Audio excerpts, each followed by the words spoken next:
Salam hörmətli müəllimlər və əziz abituriyentlər. Belə bir gözəl fizika məsələmiz var. Müəyyən hündürlükdən sərbəst düşən 2 kiloqram kütləli cisim yerdən 10 metr hündürlükdə potensial enerjisi kinetik enerjisindən 2 dəfə azdır.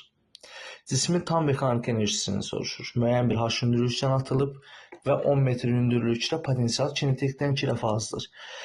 Bu zaman tam enerjini saxlama qanununa görə yaza bilərik ki, Y tam bərabərdir. Y kinetik üstə gəlinsin, Y potensial. 10 metr hündürlük üçün tam mexaniki enerjinin saxlama qanununu yazsaq, Y tam bərabərdir. Y potensial olduğu kimi saxlayırıq. Y kinetikin əvəzinə Y kinetik bərabərdir 2Y potensial yaza bilərik. Dedik ki, potensial 10 metr hündürlükdə kinetikdən 2 dəfə azdır. Onda burada gətirib bu ifadəni yazsaq 2Y potensial, tam enerji avtomatik olacaq. Y tam bərabər 3Y potensial. Potensial enerjinin əvəzinə gətirib 3mgh yazsaq, o da bərabər olacaq. 3 vurulsun m2, j10, h 10 metr hündürlük. Olacaq 600 joule.